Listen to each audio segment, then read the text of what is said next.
नमस्कार। मैं आपका बेटा, आपका भाई, जिसे समाज ने कई नाम दिए।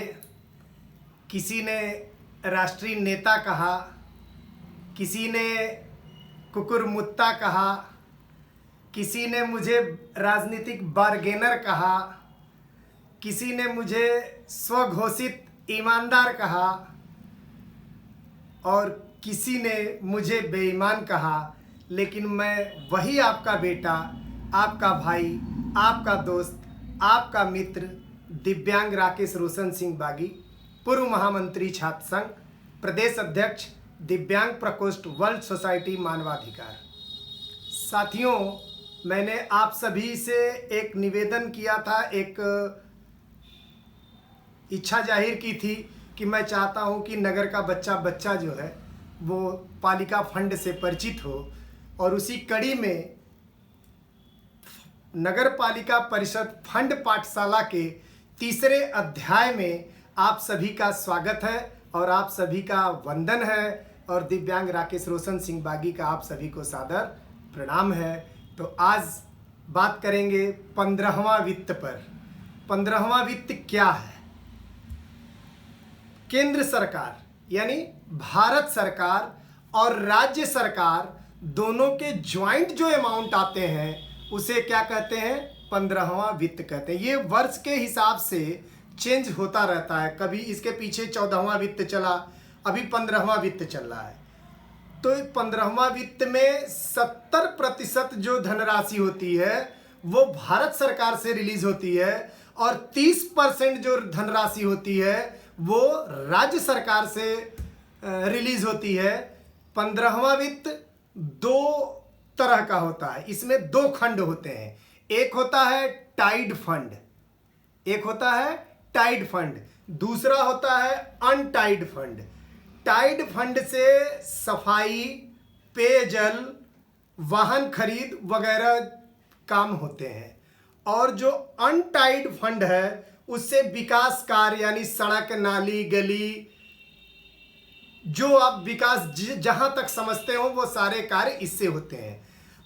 इवन कि आपने कभी कभी देखा होगा कि आपके नगर सीमा के अंदर कुछ कार्य हुए होंगे जिसपे शिलापट लगा होगा और ऊपर लिखा होगा 15वां वित्त, और नीचे लिखा होगा क्षेत्रीय सांसद का नाम, उसके नीचे लिखा होगा क्षेत्रीय विधायक का नाम, उसके नीचे लिखा होगा क्षेत्रीय जो है चेयरमैन का नाम। तो जहां ये तीनों ज्वाइंट आएंगे, आप ये समझ लीजिएगा कि ये काम 15वां वित्त से हो रहा है, और केंद्र सरकार और राज्य सरकार दोनों का मिला हुआ फंड है, यही 15वां वित्त है।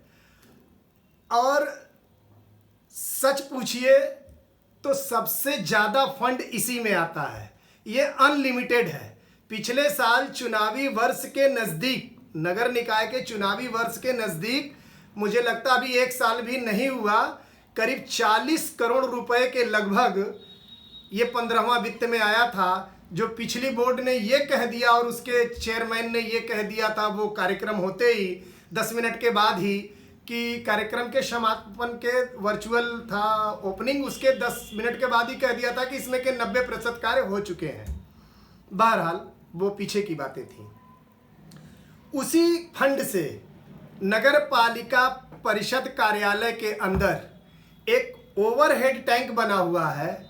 मैं नगरवासियों से निवेदन कर रहा हूं, अपने सभी सभासद भाइयों से निवेदन कर रहा हूं, समाज सेवियों से निवेदन कर रहा हूं, सामाजिक संस्थाओं से निवेदन कर रहा हूं कि अधिशासी अधिकारी महोदय से, निर्माण विभाग के जो जेई हैं मुरलीधर जी, उनका भी जो है उनके पास ही चार्ज उस समय से ही चला आ रहा है, जल निगम का, जलकर विभाग का, उनसे आप लोग एक निवेदन करें और सारे लोग एकत्रित होकर आवे कि इस टंकी को फुल कराया जाए और फुल करा के चेकआउट किया जाए। क्योंकि मेरे जानकारी के मुताबिक वो टंकी आज तक फुल नहीं की गई, और वो टंकी लीकेज है। कभी भी जब उसको अनजान अधिकारी फुल करा देगा तो कोई भी दुर्घटना घट सकती है। उसकी नैतिक जिम्मेदारी उस समय कौन लेगा? उस समय के चेयरमैन लेंगे या इस समय के चेयरमैन लेंगे या जो पिछले चेयरमैन जिनके कार्यकाल में बन गया वो लेंगे जो जान माल की क्षति होगी। इसलिए हाथ जोड़ के निवेदन है कि आप सभी मेरी बातों पर ध्यान दें और इन चीज़ों को आप याद कर लें, जानकारी के लिए रखें, ताकि नगर में जो भ्रष्टाचार फैला हुआ है ये कोई आज नया नहीं हो रहा है, ये पीछे से होता आ रहा है। तो पीछे से होता रहा तो इस पर कम से कम अंकुश लगे, थोड़े अच्छे कार्य हों, थोड़ा जो परसेंटेज है लोगों का वो थोड़ा घट जाए, जिससे कार्य में गुणवत्ता देखने को मिले, कार्यदायी संस्थाओं को भी आसानी हो कार्य करने में, जनता को जवाब देने में, क्योंकि जनता से रूबरू होता है कार्यदायी संस्था और उसका प्रोपाइटर। जनता वहां पहुंच जाती है लेकिन अधिकारी के पास नहीं पहुंचती कि आखिर ये काम गंदा क्यों हो रहा है।